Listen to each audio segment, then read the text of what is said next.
pembahasan kita itu adalah tentang chapter 16, tapi agak sedikit berbeda nih. Nomor 9, pertemuan 9 kan. Kalau kalian lihat di RPS itu ada 3 poin. Pertama, perbedaan sumber, membedakan gitu ya. Pokoknya kita belajar membedakan sumber pendanaan utang dan ekuitas ya.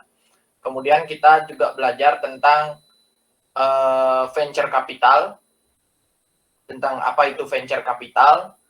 Kemudian kita juga belajar venture capital dan perannya tentang pendanaan dalam bisnis. Kemudian kita juga belajar tentang proses penjualan sekuritas ke publik. Ya. Siapa tahu di sini apa bahasa kerennya gitu ya, bahasa Inggrisnya apa, penjualan sekuritas ke publik itu apa, bahasa yang biasa disebut di dunia investasi apa? Ayo. Yang kemarin dialami oleh Gojek Tokopedia. Apa namanya? Yang bisa jawab poin nih.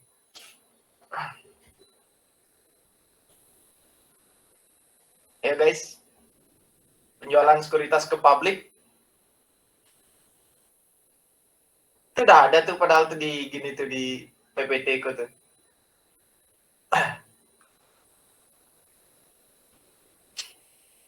Yuk, yang jawab. Izin jawab Kak. Ya. Mungkin apa ya? Public offering gitu, initial public offering. Betul, bagus. Atau disingkat apa? IPO gitu ya. Betul, initial public offering. Itulah yang kita bahas. Jadi di sini kita nggak terlalu banyak nyentuh hitung-hitungan. Jadi kita kebanyakan itu membahas tentang ya gimana sih mekanismenya, dan tentang pembahasan kualitatif lah istilahnya, nggak kuantitatif, pembahasan kualitatif. Masalahnya ini nih poin pertama nih, kalau di RPS ya yang dibagikan sama bapaknya di Word itu, poin pertama itu adalah kita membahas dulu perbedaan sumber pendanaan utang dan ekuitas. Sedangkan di chapter 16 yang kalian lihat di sini itu langsung membahas tentang venture capital, kemudian tentang investment banking, the role of investment bankers, kemudian sama initial public offering. Ya. Jadi kurang lagi satu sebenarnya, tapi aku nggak tahu ya. Jadi aku ikutin bapaknya aja. Kita langsung ke chapter 16. Nanti aku kasih kalian ringkasan lah ya untuk materi pertemuan ke-9 nih. Jadi sebenarnya ada guys ringkasan bentuk PDF-nya itu materinya. Tapi ringkasan bentuk PDF-nya itu bukan ringkasan buku ini, karena ringkasan bentuk PDF itu dia membahas juga tentang perbedaan sumber pendanaan utang dan ekuitas gitu. Sedangkan buku ini enggak ada bahas gitu kan, langsung dia raising capital langsung ke venture capital. Kemudian ya dan lain-lain ya. Oke, mari kita bahas venture capital.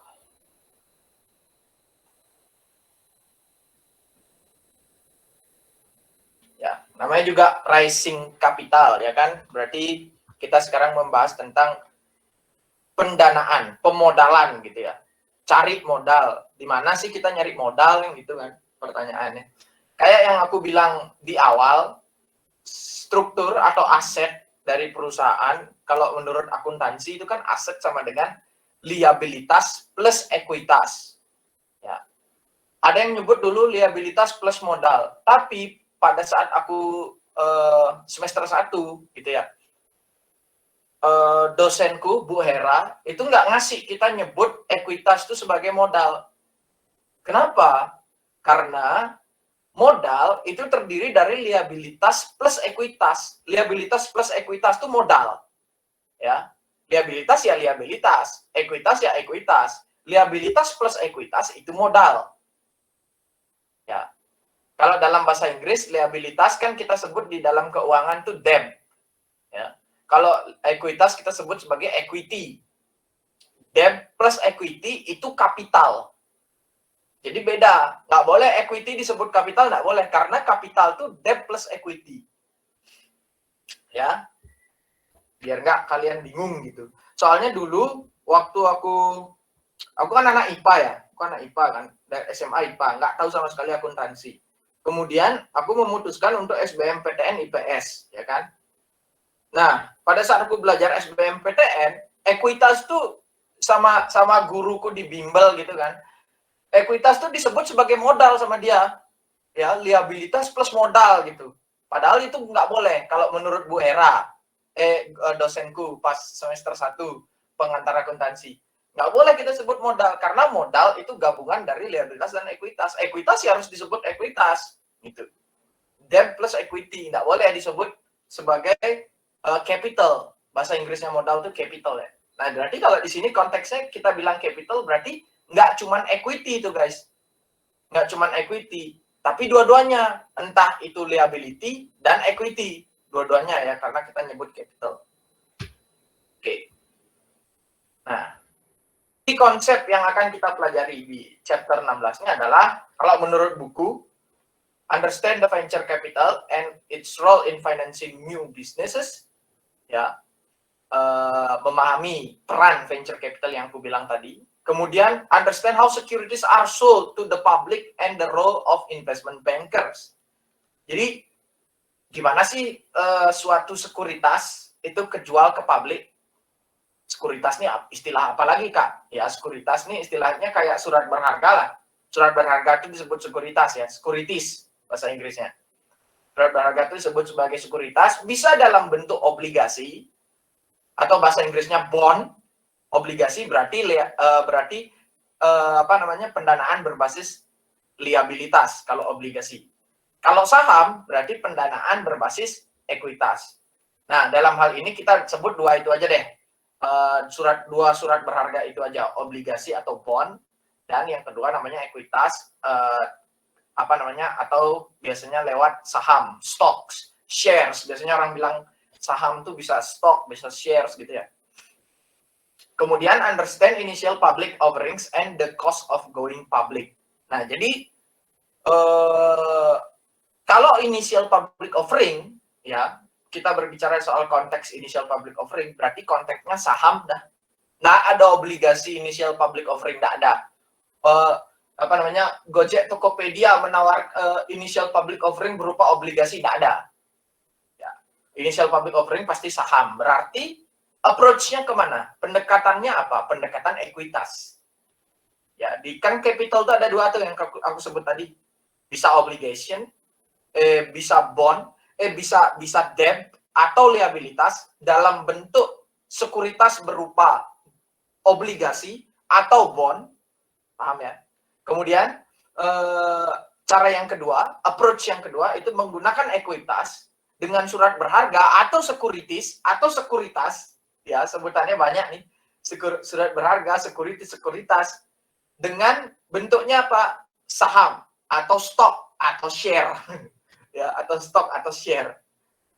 Aku sebut semua dah biar kalian nggak bingung. Nah, initial public offering itu adalah approach yang saham, yang stok atau yang share. Ya, berarti dia mengarah ke mana kalau di dalam akuntansi? Berarti dia mengarah ke ekuitas. Oke. Yang dijual sama Gojek Tokopedia kemarin itu ya saham, bukan obligasi. Oke, kita lanjut. Nah, ini kita ntar membahas tentang financing life cycle of firm. Jadi kayak suatu perusahaan tuh punya life cycle financing istilahnya. Jadi kayak kapan perusahaan itu menggunakan utang yang banyak, kapan perusahaan menggunakan yang ekuitas yang banyak, itu ada stage-nya, ada tahapannya. Kemudian selling securities to the public, ada prosedur-prosedurnya.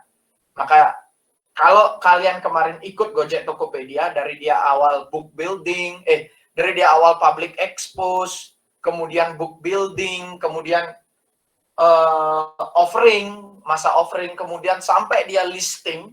Kalau kalian ikutin itu, kalian udah nge-skip pertemuan ini. Pasti kalian paham tentang pertemuan ini. Itu bagusnya kalau kalian mau terjun ke pasar modal sambil belajar gitu ya, sambil belajar tentang materi kuliah. Kemudian underwriters. Apa sih itu underwriters, Kak? Underwriters itu biasa disebut sebagai penjamin emisi, guys. Gunanya apa sih di penjamin emisi itu? Ya adalah ntar pembahasannya. Kemudian IPOs and underpricing. Nah, underpricing ini kayak harga IPO gitu loh guys. Jadi misalnya nih, kemarin Gojek Tokopedia harga IPO-nya tuh di 338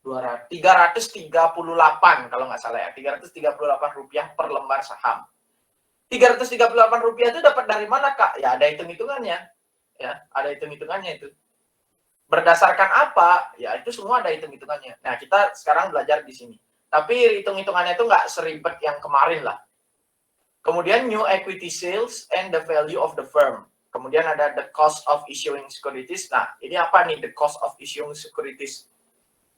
Saat kalian mau IPO, si Gojek Tokopedia tuh mau IPO, ya, dia pakai banyak sekali banyak banget lembaga-lembaga pihak ketiga, baik itu auditor, baik itu notaris, ya, baik itu notaris. Kemudian ada auditor, notaris, ada penjamin emisi atau underwriters. Dia semua mesti bayar tuh jasa-jasa tuh. Ya, misalnya auditor, ya Kak ngapain pakai auditor kalau mau go public? Karena gini guys, kalau perusahaan kalian itu belum go public, kalian perusahaan kalian misalnya siapa ya, Haniel gitu, buat perusahaan kopi gitu misalnya, dan perusahaannya itu masih kecil-kecil aja, nggak go public, laporan keuangannya dikonsumsi ya sama internal Haniel aja, ya nggak semua masyarakat luas. Jadi ya wes, mau di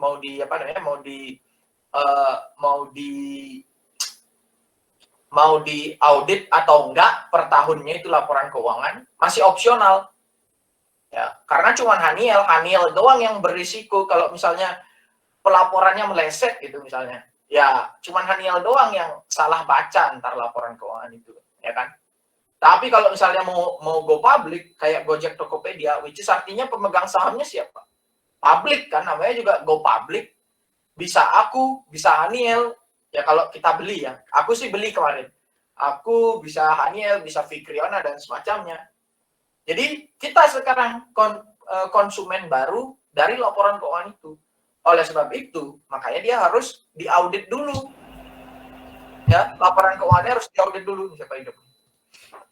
Laporan keuangannya harus diaudit dulu. Maka dari itu dia nyewa, ya meng-hire gitu ya auditor eksternal, baik itu PwC, ya kita tahu Big Four kan ada PwC, EY, KPMG atau Deloitte yang dia pakai untuk menilai laporan keuangannya dia sebelum dia IPO tuh, sebelum disebarin ke publik itu, supaya ini reliable, laporan keuangan ini andal, bisa dipakai sama publik. Nah, karena dia nge-hire maka ada cost di situ, cost of issuing securities. Kemudian ada rights. Nah, rights ini agak ribet ya, tapi kita sedikit aja membahas ini nanti, jadi nggak terlalu, karena ini memang agak ribet sih. Kemudian ada dilution. Dilusi ini adalah istilahnya gini. Inilah salah satu alasan kenapa perusahaan itu lebih suka utang daripada menerbitkan saham. Karena penerbitan saham baru, which is artinya ada pemilik baru yang masuk. Haniel punya perusahaan kopi. Fikriona masuk misalnya awalnya Haniel kepemilikan atas perusahaan kopi itu 100%. Fikriona masuk, berarti kan Haniel udah nggak 100% lagi punya perusahaannya itu. Ya. Si Fikriona masuk membeli saham perusahaannya Haniel sekian persen. Artinya kepemilikan Haniel menurun. Itulah namanya dilusi. Terdilusi, si Haniel terdilusi. Ya. Kalau si Fikriona masuk sebagai pemilik saham, pemilik perusahaan ini tadi, pemilik perusahaan kopi tadi. Kemudian issuing long term debt. Nah, long term debt ini kayak itu obligasi dia, maksudnya long term debt ini ya. Jadi kalau setiap kalian mendengar istilah bond, obligation, itu pasti long term debt guys ya. Istilahnya di atas 1 tahun, bahkan kalau misalnya obligasi ada yang 20, 25 tahun sampai 50 tahun ada obligasi tenornya. Kemudian shelf registration. Nah, ini kita lihatnya apa istilah shelf registration. venture capital dulu. Kita memahami tentang. Oke. Apa sih venture capital itu? Venture capital,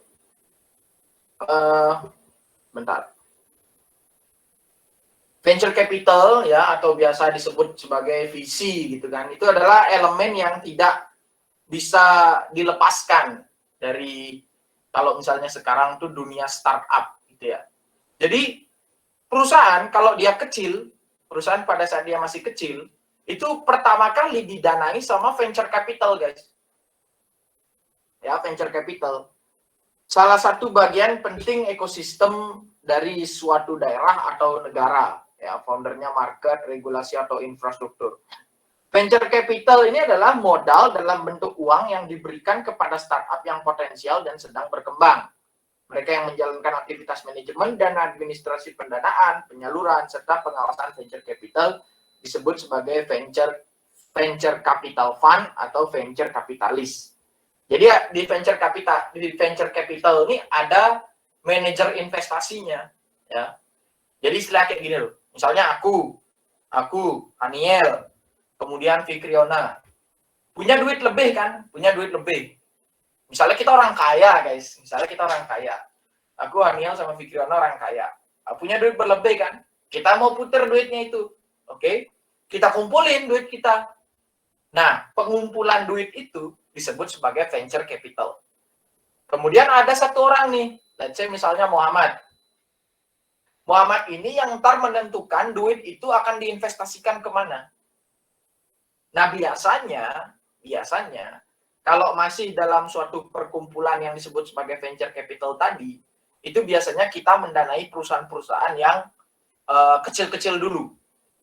Ya, which is artinya risikonya besar, benar. Startup kita danai, startup itu kan kayak, ya nggak kayak Indofood gitu loh, nggak kayak Bank BRI yang sudah mature, nggak kayak Bank BCA. Startup ya yang kayak Gojek Tokopedia, tapi Gojek Tokopedia pun udah termasuk besar tuh. Startup misalnya apa ya? Ya perusahaan kecil-kecil lah, ya, yang belum berkembang banget. Nah, dia masuk ke situ tuh, si venture capital. Kemudian apa sih yang dipilih? Kriteria untuk memilih seorang venture capitalis. Ya, untuk memilih seorang Muhammad tadi ya, yang memanage duit venture capital itu, ya salah satunya financial strength. Kemudian choose a VC that management style that is compatible with your own. Ya kayak si Muhammad ini harus cocok lah sama gaya investasi. Gaya investasiku, gaya investasi Aniel, atau gaya investasi Fikriona. Dia cocok lah sama kita. Dia manajer investasinya. Kemudian obtain and check references, what contacts does the VC have, and what is the exit strategy. Jadi seorang Muhammad, seorang venture kapitalis tadi, dia harus punya kontak juga sama, istilahnya kan dia kayak orang ahli di bidang pendanaan gitu ya. Jadi dia harus punya banyak channel gitu ya. Nah, harus punya banyak channel. Nah, sebenarnya gimana sih venture capital itu kerja gitu kan? Semuanya berawal dari LP ya, atau yang pendana tadi, limited partners istilahnya ya, investor-investor yang kebanyakan duit tadi, which is aku, Haniel, sama Fikriana. Awalnya menitipkan uang mereka kepada venture kapitalis, nitip ke Muhammad.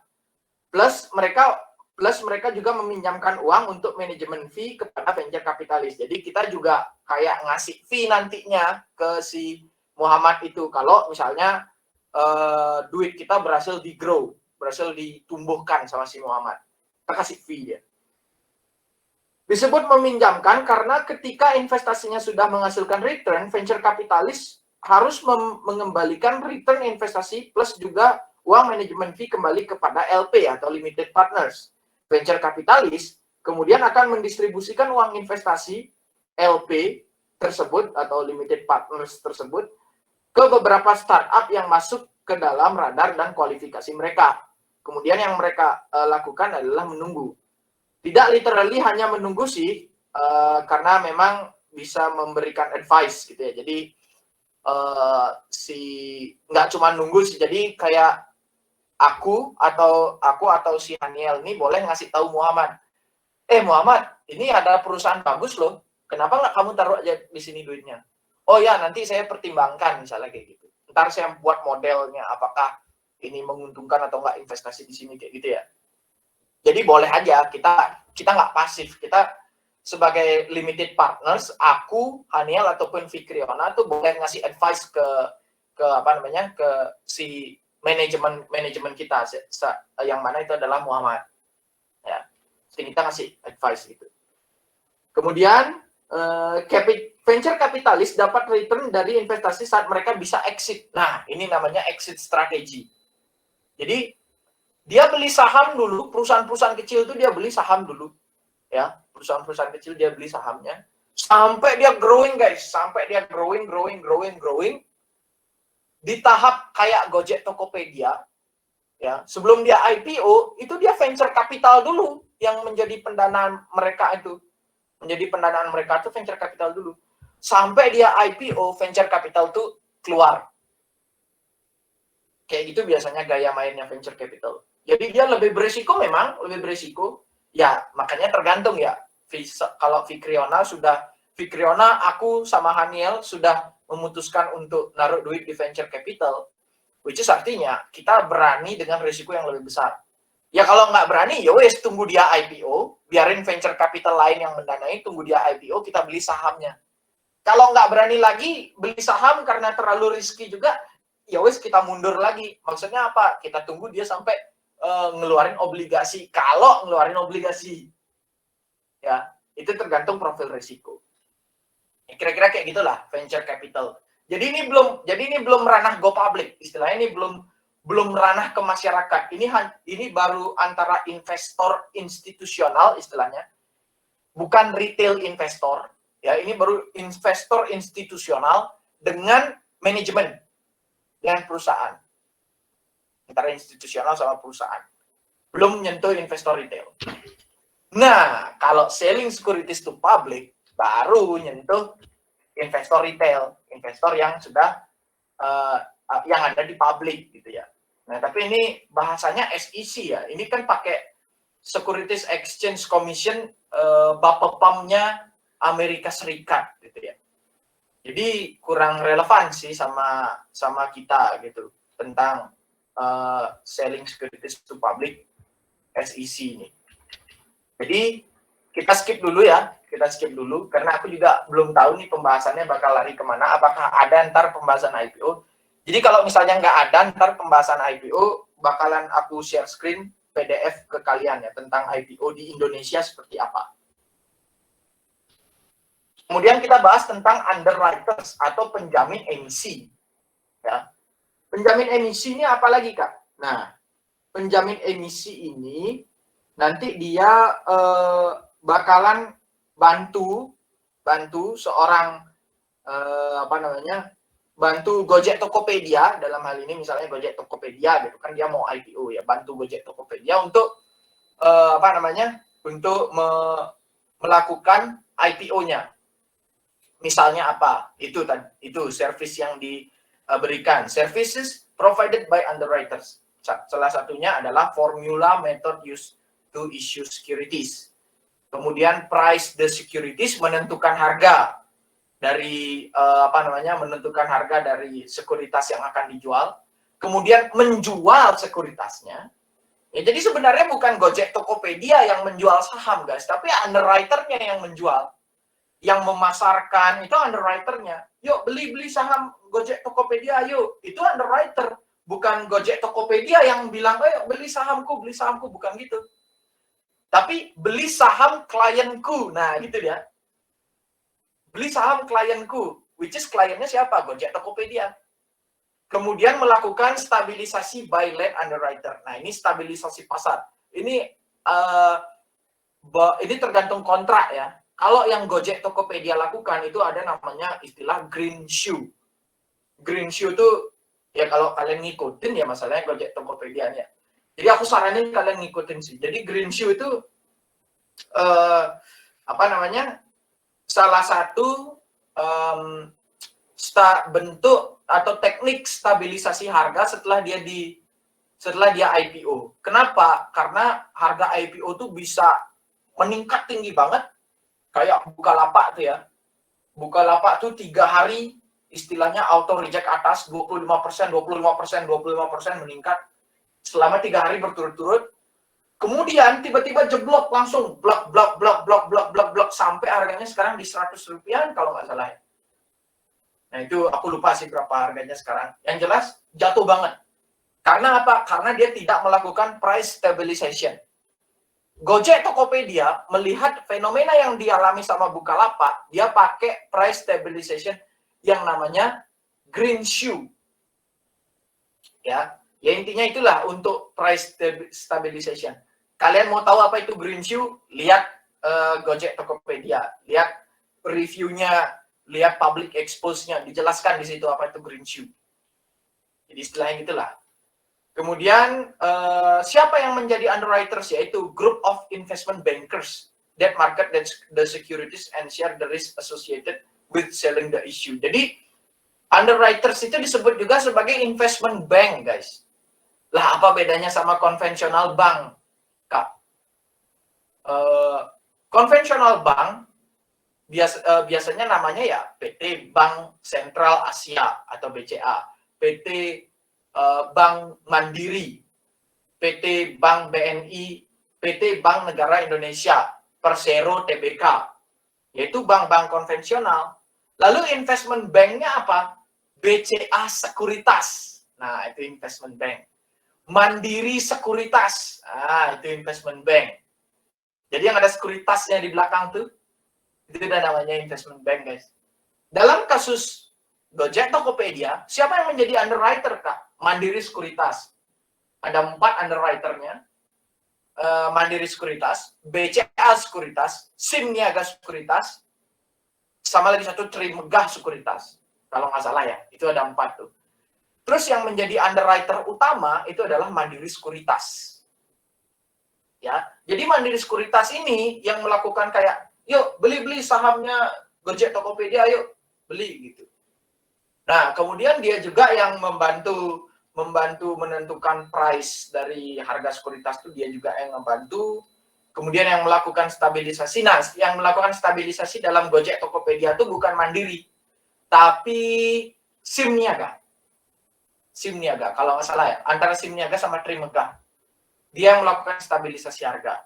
Istilahnya gimana? Kalau misalnya harganya tuh dibeli di bawah harga IPO pada saat setelah dia listing, pada saat dia IPO, dibeli di harga IPO.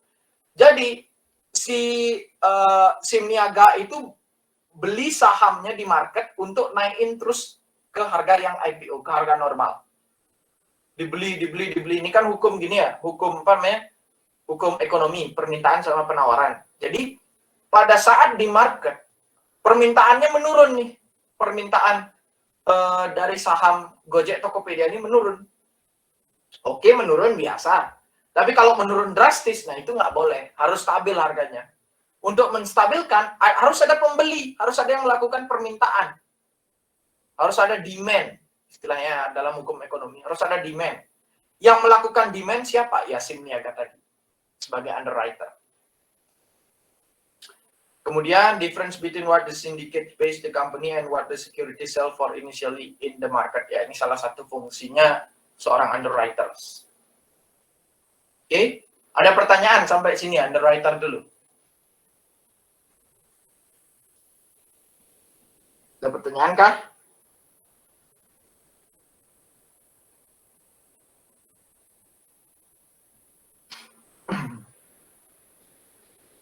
Nah, biasa disebut sebagai penjamin emisi, guys.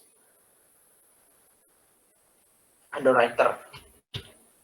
Kemudian firm commitment underwriting. Nah, ini komitmen-komitmen yang akan diberikan sama si underwriting, sama si underwriter, ya. Jadi ya tadi aku bilang itu, kalau misalnya perusahaan itu menjual saham 1 juta lembar ke masyarakat. Ya, tapi masalahnya di masyarakat kan ya kalau semua kejual gitu kan, masyarakat kan siapa tahu ada yang nggak mau beli. Kan nggak semua orang punya duit untuk beli kan.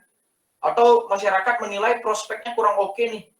Jadi ada misalnya saham yang kesisa lagi 200 lembar dari 1 juta, lagi 200.000 lembar itu nggak kejual di masyarakat. Lalu gimana? Underwriter-nya yang mesti beli, guys. Mandiri Sekuritas yang mesti beli sahamnya Gojek Tokopedia itu. Kalau misalnya pada saat dia IPO, kalau nggak salah, Gojek Tokopedia IPO 52 miliar lembar. 52 miliar lembar saham yang disebarkan ke publik sama Gojek Tokopedia. Kemudian kalau misalnya nggak semua 52 miliarnya tuh laku, siapa yang beli?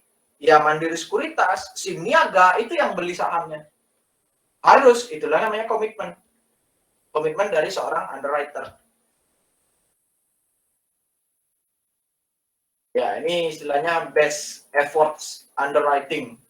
Maksudnya apa? Jadi ada best effort, itu dia agree upon underwriter must make their best effort to sell the securities at an agree upon offering price. Jadi dia agree kalau misalnya dia setuju, si underwriter ini setuju kalau misalnya dia akan melakukan effort terbaik untuk menjual saham kliennya ini.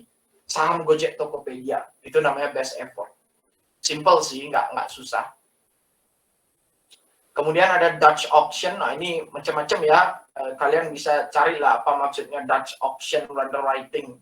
Ini macam-macam jadi bentuk-bentuk IPO itu. Tapi mostly kalau misalnya kita di Indonesia gitu kan, ya kayak Gojek Tokopedia itulah. Kalian mesti ikutin lah caranya dia IPO. Kayak IPO yang senormalnya seperti itu.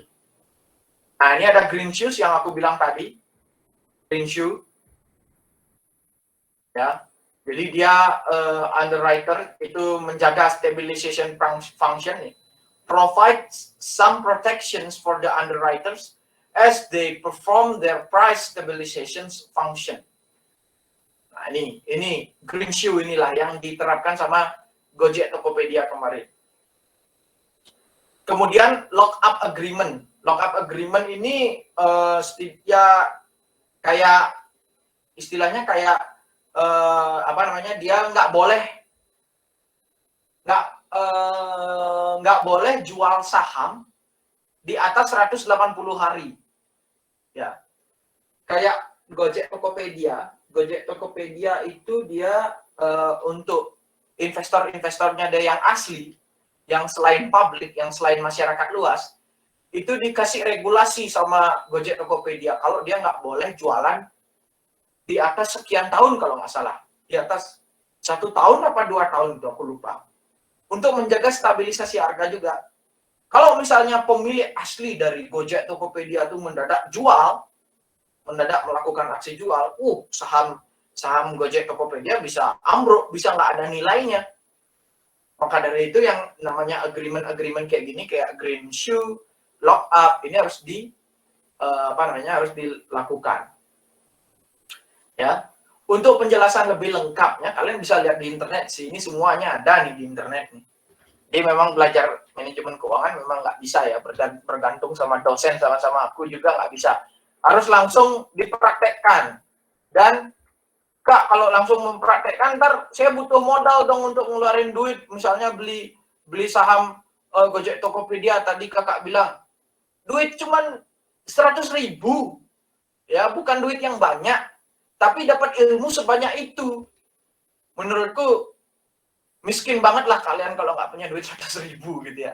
Jangan belajar financial management kalau nggak punya duit 100.000 untuk buka saham ya. Ini bukan maksa, tapi biar istilahnya biar lebih masuk ya, ilmu manajemen keuangannya biar lebih masuk gitu. Karena kalau dengerin aku doang gini cepat lupa ya. Aku ngerasain kok itu di teman-temanku. Jadi mereka yang nggak ngikutin saham, mereka yang nggak ngikutin obligasi, mereka yang nggak ngikutin pasar modal, cenderung lack of financial literation. Ya, cenderung lebih noob soal financial literasi. Jadi mereka nggak tahu apa yang terjadi, mereka nggak peduli sama efek efek Ukraina versus Rusia, mereka nggak peduli. Karena mereka nggak ngikutin pasar modal. Kalau misalnya kita mengikuti pasar modal, mau nggak mau kita harus ngikutin berita-berita global gitu ya. Jadi lebih luas lah, pikiran kita lebih mantap. Kemudian IPO underpricing. Nah, ada istilah underpricing nih, maksudnya di bawah harga. Maksudnya apa Kak di bawah harga? Jadi IPO, saat penentuan harga IPO itu macam-macam ya yang dipakai, metode penentuan IPO macam-macam. Kemudian penentuan harga IPO juga banyak pertimbangannya, baik pertimbangan secara kuantitatif ataupun kualitatif, ya macam-macam. Kemudian kalau underpricing ya jelas ini merugikan pemegang saham yang lama. Kenapa? Misalnya nih, harga wajar untuk IPO Gojek Tokopedia itu di harga Rp338, misalnya seperti itu. Ya bukan misalnya, ini aslinya 338 memang harganya dia. Nah, kemudian di pasar nggak ada yang mau beli tuh. Wah, 338 kemahalan nih menurut saya. Ya, karena mungkin kita ngelihat Gojek Tokopedia ini bukan perusahaan yang prospek. Oke lah, nilai ekuitas, nilai asetnya dia. Kalau misalnya kita beli 338, kita dapat seutuhnya atas klaim tersebut. Tapi karena dia nggak bagus, karena Gojek Tokopedia ini misalnya kita anggap sebagai perusahaan yang bakalan turun terus nilai asetnya dan semacamnya, nggak laba lah, tidak menghasilkan laba secara konsisten, maka market atau kita sebagai masyarakat menilai harga IPO-nya itu lebih rendah. Underpricing istilahnya, IPO underpricing. Maka dari itu ya dia rugi. Sebenarnya Gojek Tokopedia rugi. Dia harus perbaiki dulu citranya dia di masyarakat. Dengan apa ya? Dengan laba gitu loh. Perusahaanku harus laba nih, baru dinilai sama masyarakat di atas nilai IPO yang sesungguhnya. Baru mau dibeli, baru saya untung nih kalau dibeli saham saya.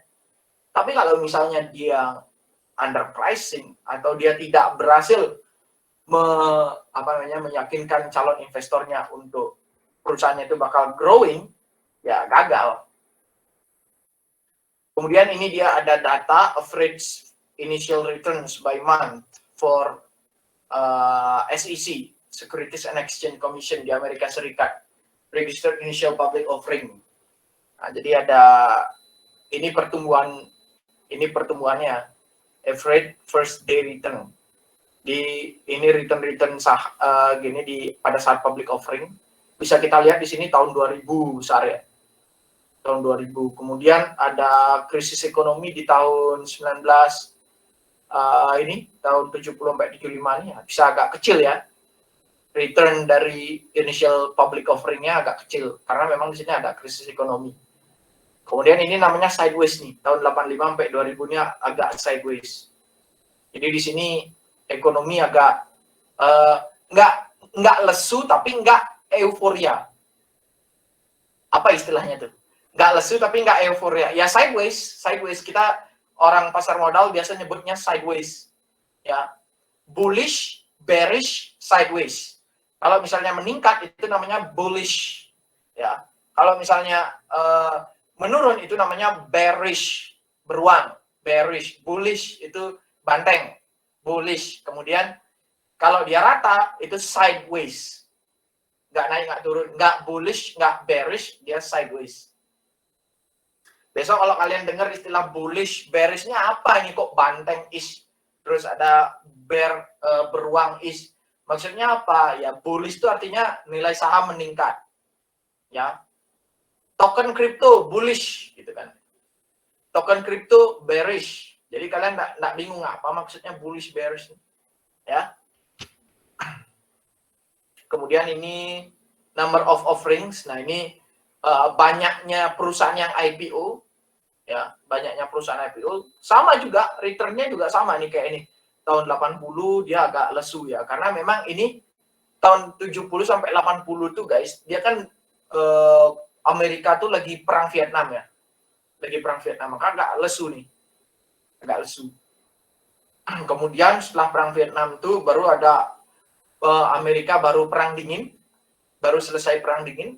sama si Rusia, dan si Rusia kalah. Nggak tahu perang yang sekarang.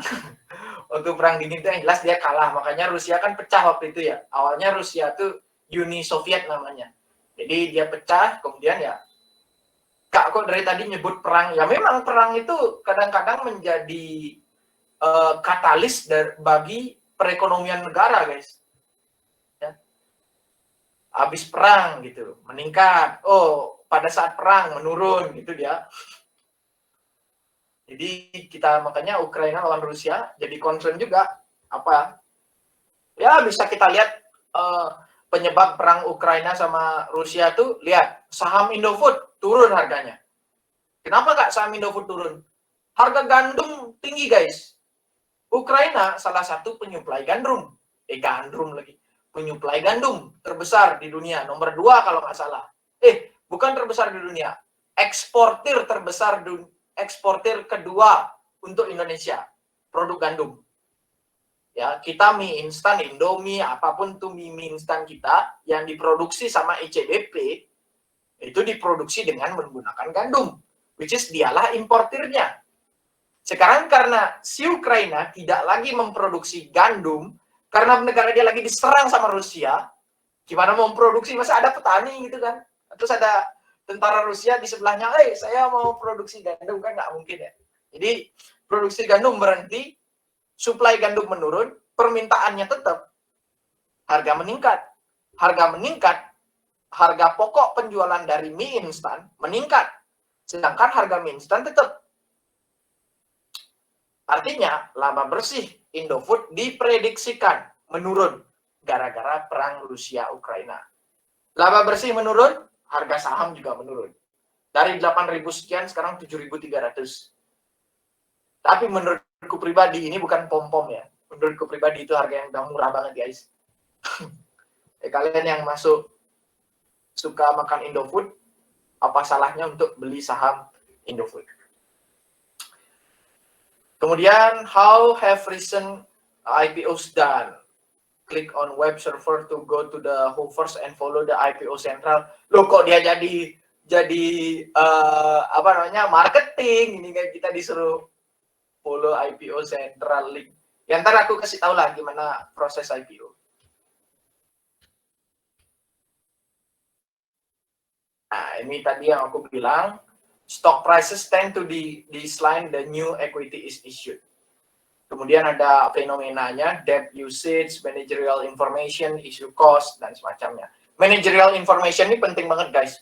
Baik itu advisors, baik itu tax, ya itu harus di-manage semua.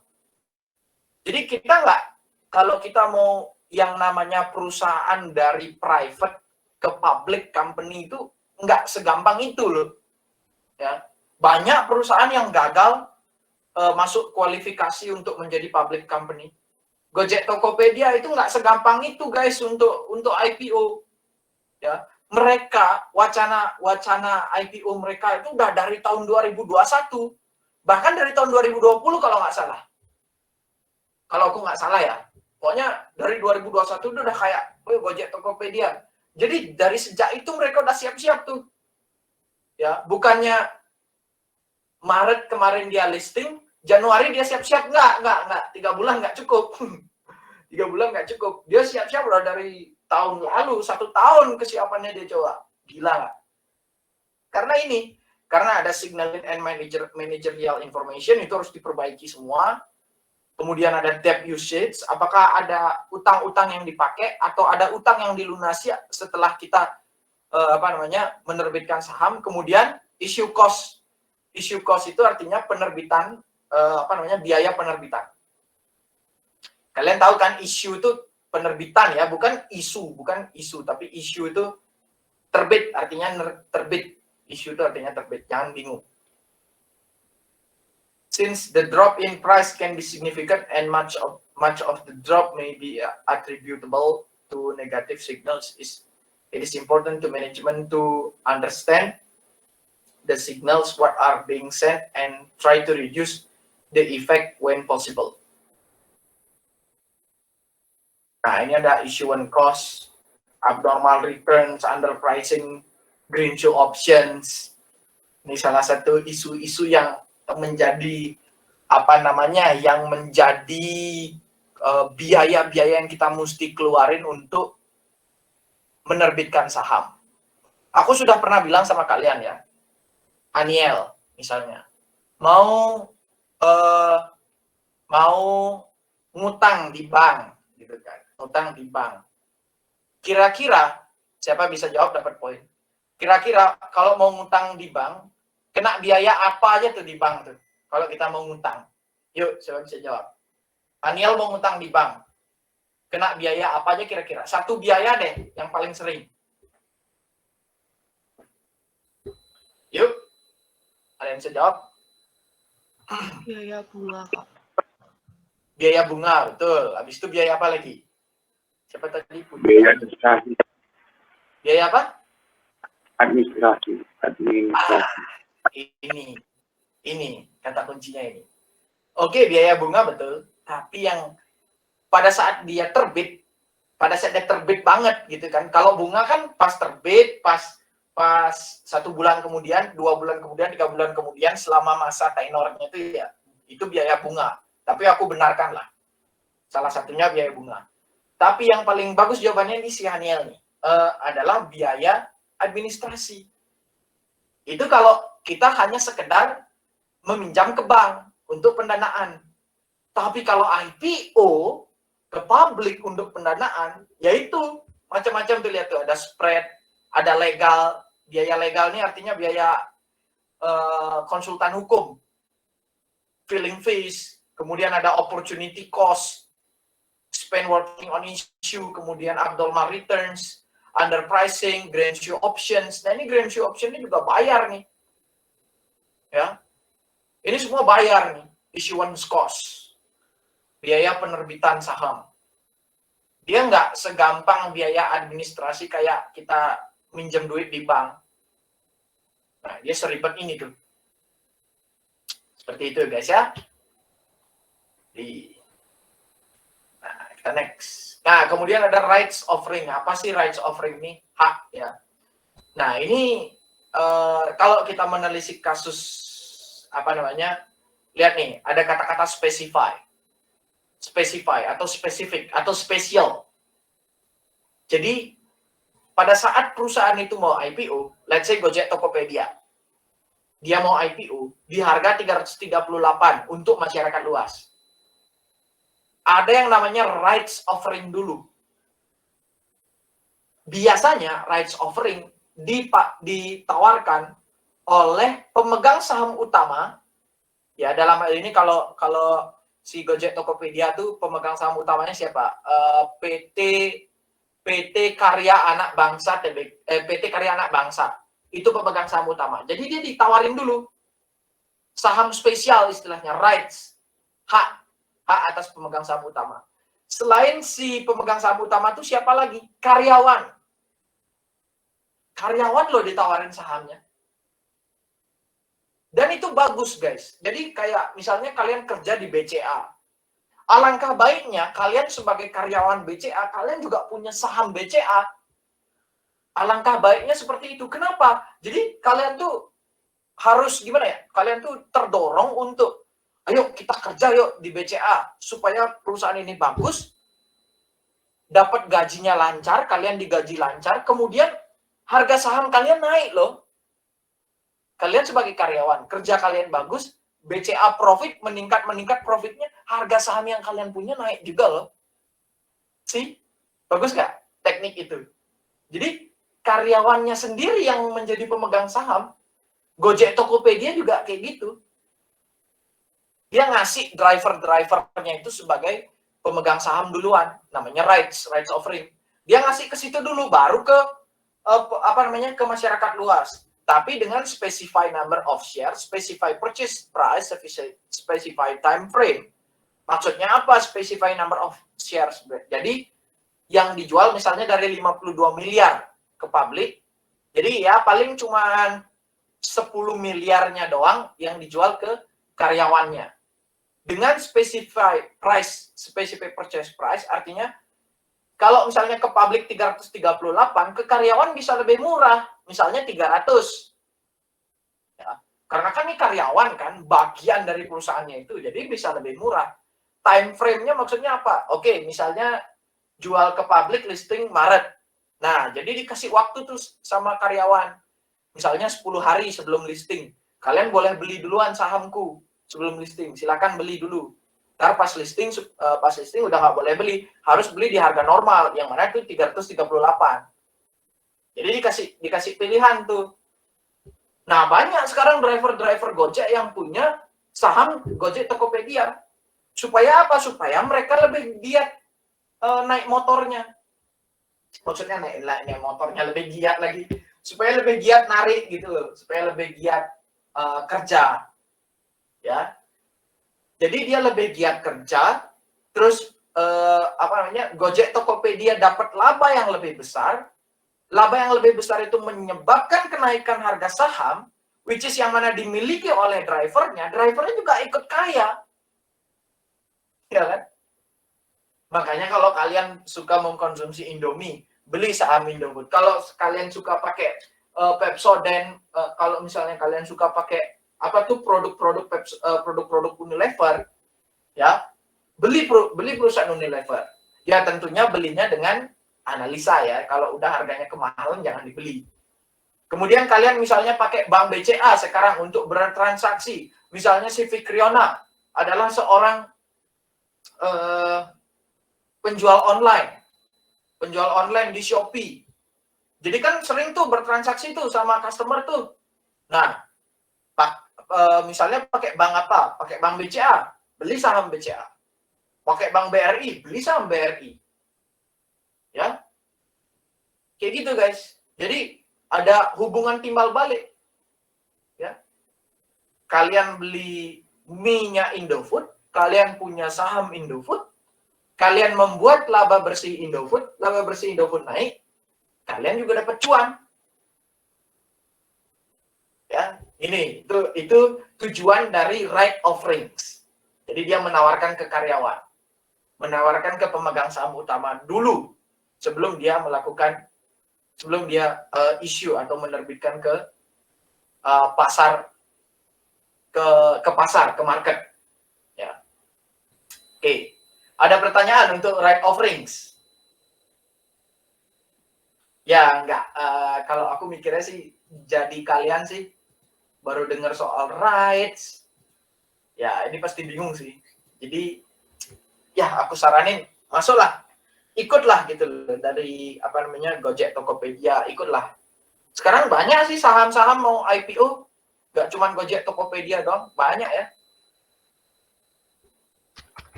Jadi buat akun saham segera, anjay, buat akun saham segera, belajarlah banyak-banyak dari situ. Ya. Kemudian apa lagi ya? Oke, kita next saja. Ntar aku jelasin yang perbedaan gitu ya. Equities and liabilities. The value of right. Nah, ntar right ini dikasih value juga kayak yang aku bilang tadi. Jadi biasanya beda dia harganya sama harga saham yang dijual ke pasar. Misalnya kalau IPO-nya Gojek Tokopedia 338 ke pasar, biasanya value of right atau rights-nya yang tadi yang dikasih ke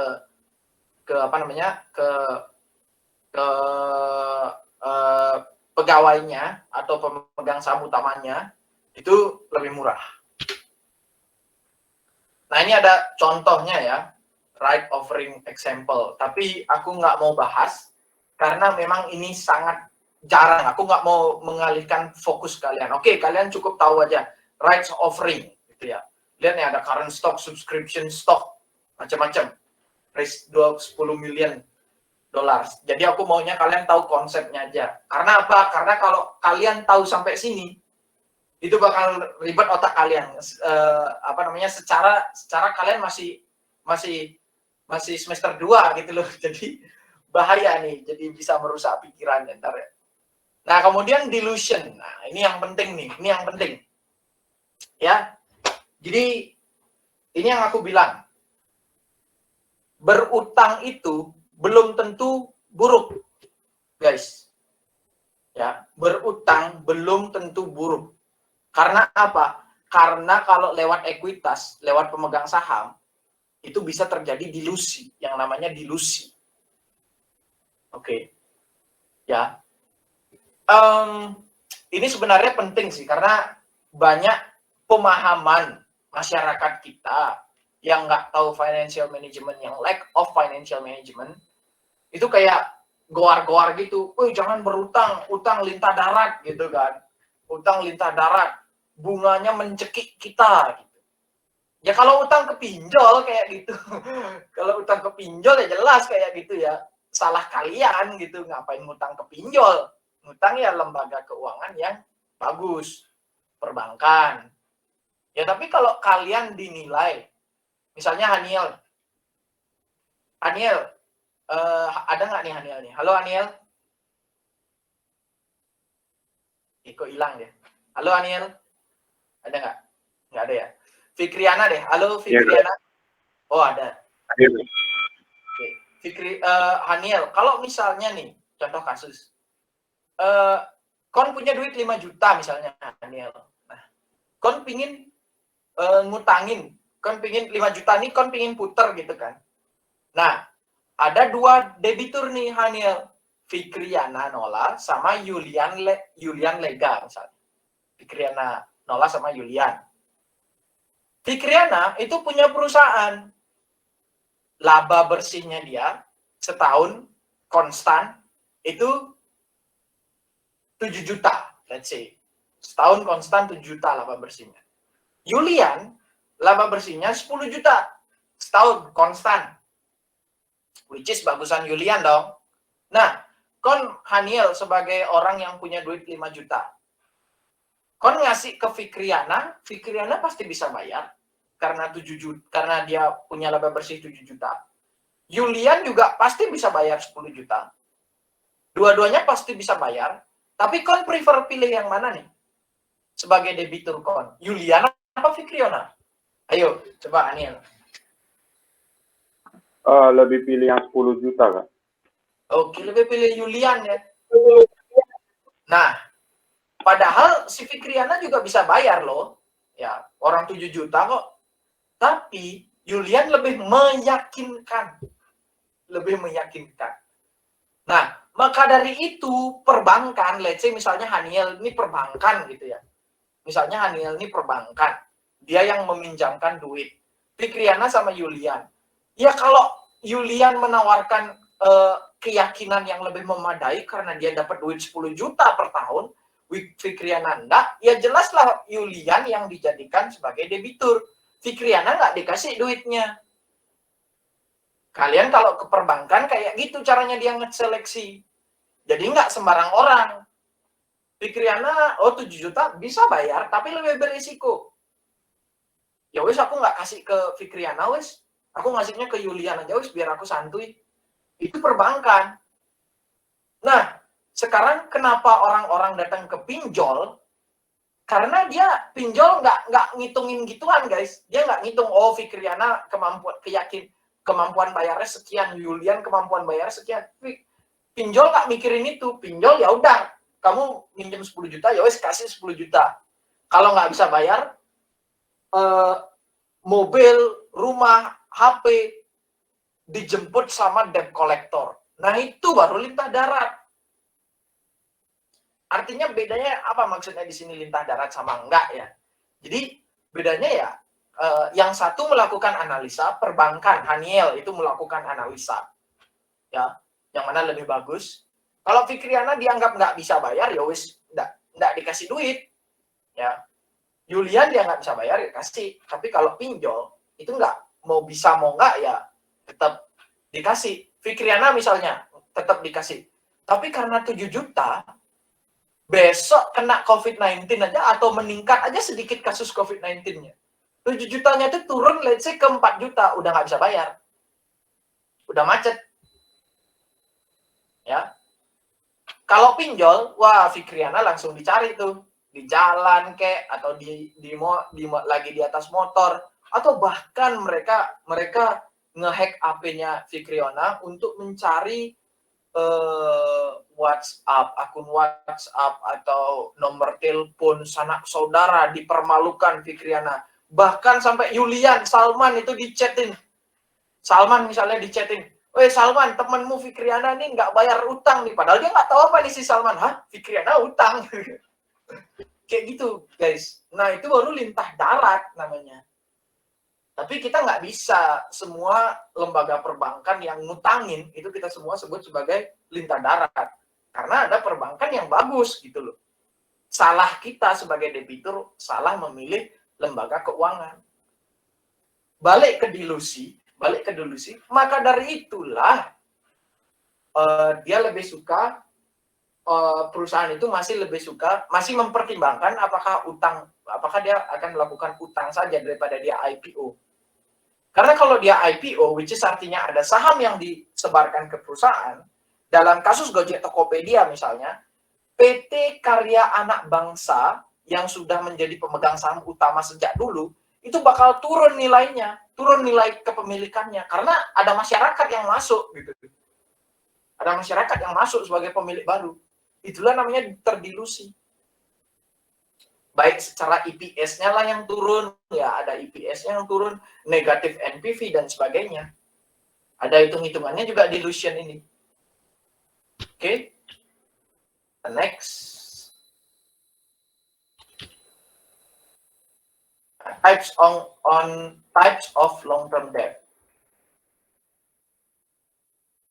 Nah, ini ada maturities 5 sampai 5 tahun. Nah, ini lagi-lagi ini cuman kualitatif aja, penjelasan secara kualitatif. Jadi di dalam obligasi itu ntar bakalan ada maturities atau tenor, ya ada tenornya. Jadi yang perlu diperhatikan itu adalah tenor, kemudian repayable-nya. Repayable itu maksudnya kapan dilunasi, repayable namanya. Kemudian direct business loans from commercial banks, insurance companies. Jadi ini ada obligasi dari komersial bank, dari bank komersil, atau dari lembaga asuransi, ya macam-macam sih. Kemudian ada yang namanya private placement, itu similar of to term loans with long-term maturity. Private placement itu lebih ke obligasi yang tenornya panjang-panjang banget. Kemudian long-term debt itu juga easier to renegotiate than public issues. Nah, ini salah satu kenapa orang suka berutang, lebih suka utang, karena dia lebih gampang untuk dinegosiasikan daripada public issue. Maksudnya gimana, Kak? Long-term debt, kalau kalian berutang, berarti kan nggak ada pemegang atau pemilik baru yang masuk. Dalam konteks Gojek Tokopedia misalnya. Let's say dulu 100% kepemilikan dipegang sama PT Karya Anak Bangsa. Tapi gara-gara dia public issue atau public offering, ya, menawarkan sahamnya ke masyarakat, masyarakat masuk sebagai pemegang saham. Nah, kalau misalnya Gojek Tokopedia pingin negosiasi nih, ya, misalnya dia pingin melakukan aksi korporasi apa gitu, selain Gojek, selain Tokopedia, dia pingin buka istilahnya go investasi gitu misalnya, go investment. Dia pingin penetrasi pasar ke sana, go investment. Terus dia mesti negosiasi sama masyarakat sekarang. Harus, karena pemilik Gojek Tokopedia itu bukan lagi 100% si PT Karya Anak Bangsa doang. Masyarakat juga punya. Jadi masyarakat harus diajak negosiasi juga.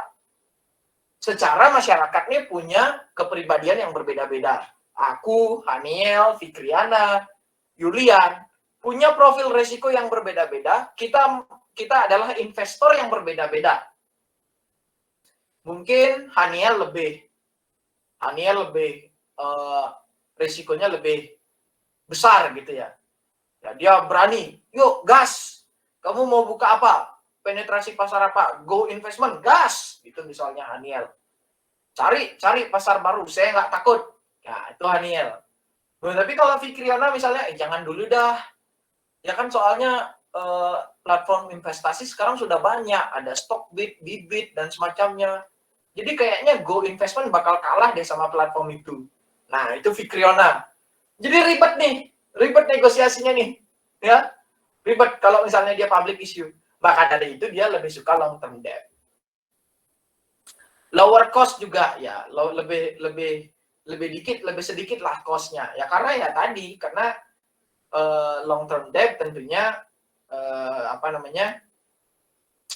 resiko costnya dia ya cuman sama investor institusional aja, nggak sama publik gitu ya, nggak sama pemerintah. Maksudnya intervensi pemerintah lebih sedikit lah, ya. Ada intervensi pemerintah tapi lebih sedikit daripada public issues. Oke.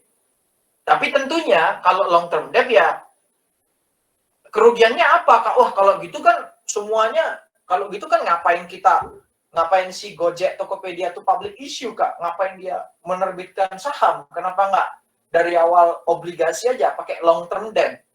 Ya nggak gitu juga konsepnya, maka dari itu ada hitung-hitungannya.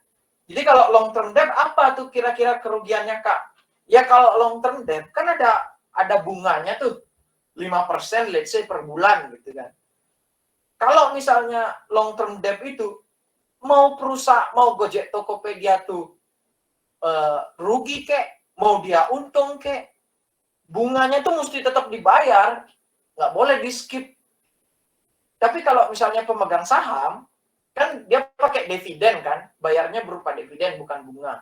Kalau misalnya dia laba, silahkan dibayar dividennya. Kalau misalnya dia rugi, boleh nggak bayar dividen. Paham ya? Bedanya di situ ya. Bedanya di situ ya, antara long term debt sama equity, sama saham. Ada self registration. Nah, ini kan udah aku bilang nih rada agak gini ya, rada agak ke SEC dia, rada ke Amerikaan. Quiz. Oke, udah habis ya. Ada pertanyaan sampai sini? Sampai long term debt, types of long term debt. Ada pertanyaan kah? Kalau tidak ada, saya lanjutkan. Semua masuk nih ya? Ntar aku cek. 1, 2, 3. 33 harusnya. Tapi ini 32. Oke, ntar aku panggil satu-satu dah.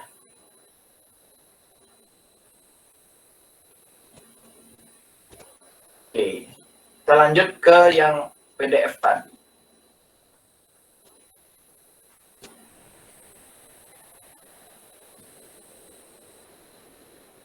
Nah, ini guys, ini PDF ini ntar aku kasih dah di grup ya.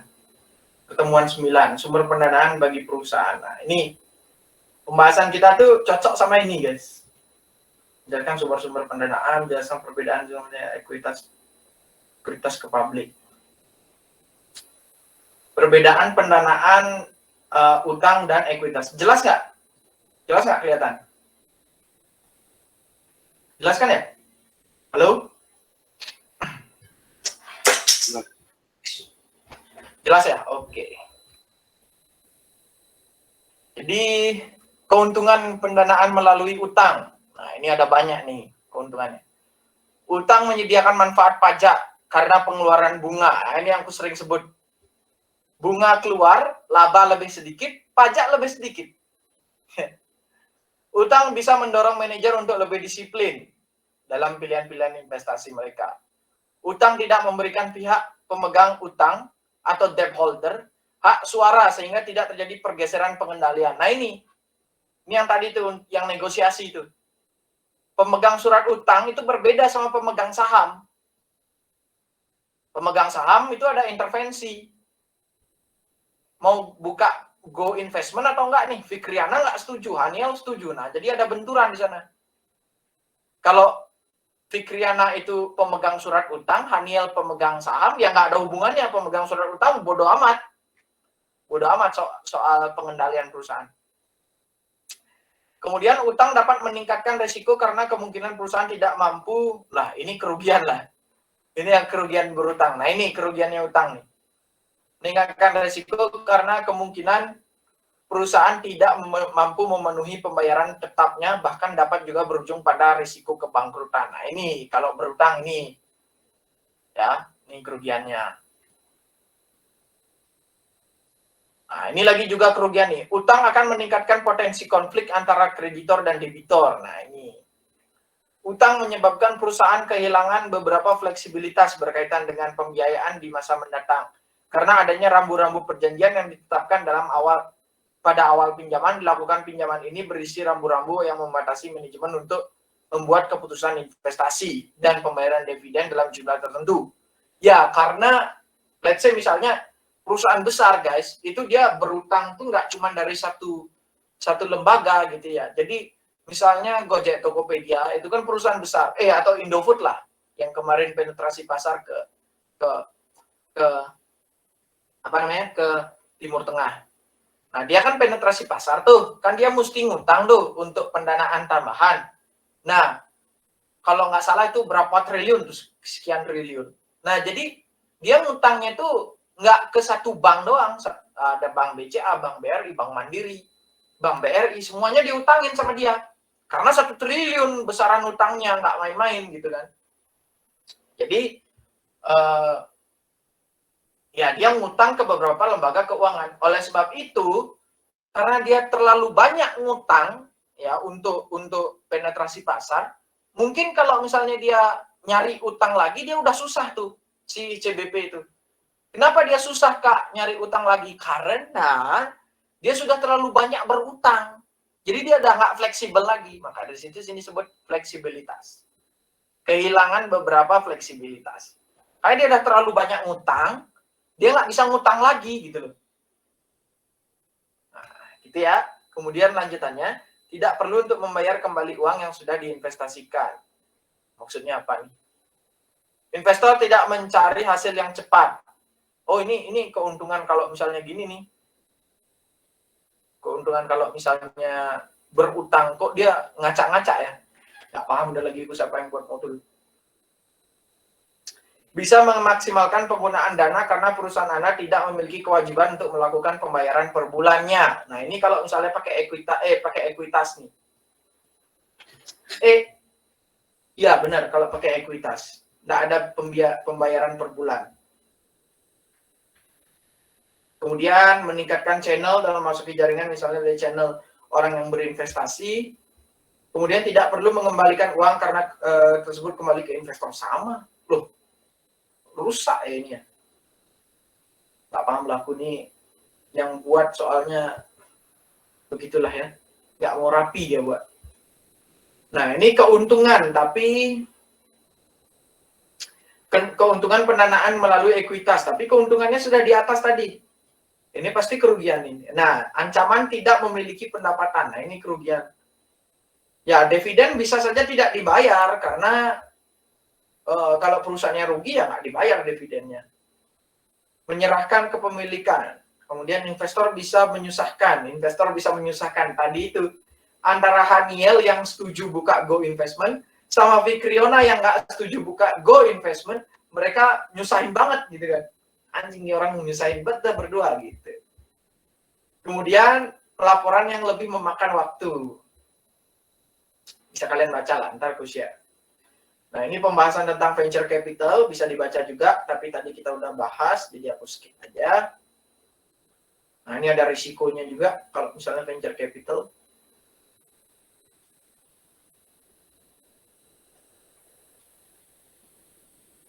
Oke, nah ini penting. Proses penjualan sekuritas ke publik. Initial public offering adalah proses sebuah perusahaan untuk menawarkan sahamnya agar dapat dibeli oleh masyarakat umum melalui bursa efek untuk yang pertama kalinya. Oke, namanya initial. Ada beberapa keuntungan yang bisa didapatkan. Ya. Salah satunya perusahaan akan mendapatkan modal dari masyarakat umum. Kemudian modal yang diperoleh melalui IPO ya ini ya, bukan IPO. IPO ini sangat besar sehingga kesempatan untuk pengembangan bisnisnya juga bisa sangat besar. Benar guys, itu Gojek Tokopedia tuh triliunan loh dari IPO. Sedangkan kalau dari perbankan bisa kalian lihat kayak Indofood, untuk mencapai angka triliunan dia mesti pakai lebih dari satu lembaga keuangan, lembaga perbankan dia harus pakai lebih dari satu. Sedangkan kalau IPO bisa langsung blok triliun gitu. Kemudian perusahaan yang sudah melantaikan sahamnya di bursa efek biasanya juga akan terkesan lebih prestisius. Nah ini. Jadi kalau misalnya kalian kerja sebagai akuntan di perusahaan yang non TBK dibandingkan dengan akuntan yang sudah TBK, akuntan mana yang lebih prestisius? Tentunya perusahaan yang sudah TBK, yang sudah IPO, atau yang sudah go public. Karena apa? Karena laporan keuangannya harus berdasarkan SAK besar. Nggak boleh lagi SAK etap. Perusahaan sudah IPO nih bos. Sorry nih. Kita staff accounting kita udah pakai SAP nih bos. Sorry ya. Kalian masih pakai Excel, kita udah pakai SAP. Ya gitu, bisa sombong kita. Tapi ya jurnalnya lebih ribet ya. Jurnal lebih ribet, akun-akunnya lebih ribet dan sebagainya. Ya, lebih prestisius. Kemudian perusahaan go public akan mendapatkan potongan pajak. Nah, ini juga keren nih. Dapat potongan pajak 5% dari pemerintah kalau udah go public. Pajak penjualan saham perusahaan terbuka juga lebih rendah ketimbang perusahaan non TBK. Jadi gitu ya, kalau perusahaan sudah IPO, sudah go public, nama perusahaan itu biasanya isi TBK di buntutnya itu. Pak, PT Bank Sentral Asia TBK. TBK apa artinya Kak? Terbuka ya. Nah, ini ada syarat IPO. Nah, ini saham. Masuk papan utama apa papan pengembangan? Kalau sekarang kayaknya nambah deh. Ada papan utama, papan pengembangan, sama papan apa gitu lagi, aku lupa. Ada 3. Ya. Nah ini. Menjadi perusahaan go public harus lulus seleksi BEI. Berikut adalah syarat yang diperlukan perusahaan jika ingin mencatatkan sahamnya. Pertama, memiliki struktur jelas. Ya harus.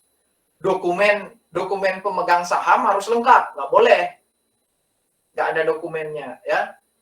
Harus juga ada struktur kepemimpinan yang jelas, komisaris siapa, direktur siapa. Perusahaan harus sudah laba. Nah ini banyak yang pro kontra nih. Perusahaan harus sudah laba ini. Gojek, Tokopedia, Bukalapak, mereka nggak laba guys. Bahkan rugi berturut-turut selama 3 tahun terakhir. Mereka nggak laba. Karena apa? Mereka startup bisnis modelnya bakar duit. Mereka nggak laba. Sedangkan Bursa Efek Indonesia kalau mau go public itu harus laba. Terus kok bisa mereka itu mereka itu go public? Nah itu belum diusut. Aku pun sendiri, aku sudah penasaran tapi aku belum ngusut. Kenapa bisa? Kayak aku belum punya aja orang bursa efek gitu yang harus aku tanyain. Kemudian memiliki aset yang nyata. Asetnya harus nyata lah, nggak boleh yang muluk-muluk. Nah, terus gimana sih proses perusahaan go public? Pertama RUPS dulu. RUPS itu apa Kak? Rapat umum pemegang saham. Jadi pemegang saham yang lama itu dia melakukan rapat dulu. Kita mau go public ya. Nah, itu namanya rapat umum pemegang saham. Rapat yang dilaksanakan sama si manajemen, antara pemegang saham sama manajemen. Udah setuju nih pemegang saham sama manajemen, baru nyari penjamin emisi. Inilah disebut sebagai underwriter. Tugasnya apa? Yang tadi aku bilang. Penawaran saham pada sejumlah investor, menyiapkan dokumen, menyusun prospektus. Nah, kalau kalian lihat Gojek Tokopedia, ada kan prospektusnya dia sebelum dia IPO. Yang nyusun itu siapa? Penjamin emisinya, guys. Ya. Kemudian, siapkan laporan keuangan lengkap. Nah, ini penting nih. Harus ada auditor eksternal untuk mengaudit. Kemudian ada penilai atau appraisal. Apa itu appraisal? Kalian cari sendiri. Ada konsultan hukum, ada notaris. Ya. Kemudian mengajukan pendaftaran. Nah, ini baru daftar ke Bursa Efek. Ya, daftar ke Bursa Efek, dinilai sama Bursa Efek apakah layak. Habis itu penawaran saham, penawaran saham ini yang book building tadi, book building sama offering. Baru listing. Nah, pencatatan saham ini istilahnya listing di Bursa Efek. Ini dia listing. Kayak gitu urutannya kalau mau IPO. Ya. Seperti itu aja. Waktu kita udah lagi 4 menit. Apakah ada pertanyaan sampai sini? Ayo dong, ada pertanyaan nggak nih?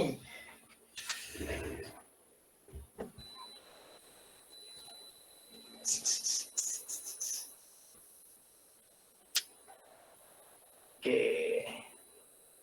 Ini kalau kalian mau lihat perusahaan mau IPO dari sini ya. Dari sini nih. Tuh. eipo.co.id. EIPO. Masuk aja, login, register. Habis itu ini bisa kalian lihat prospektusnya. Nah, ini download prospektus. Ini ada Cilacap Samudra Fishing Industry Tbk.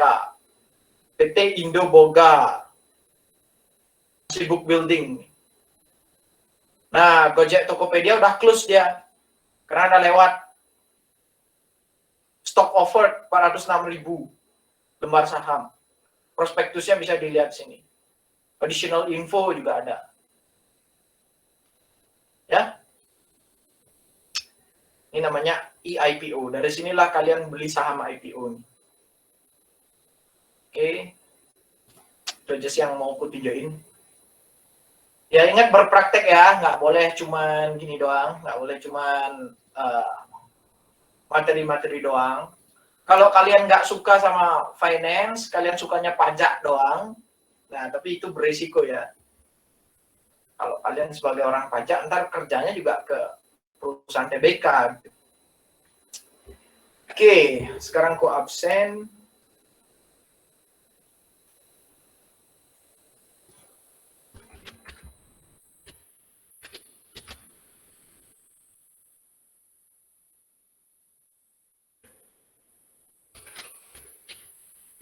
Panggil ya, satu-satu ya.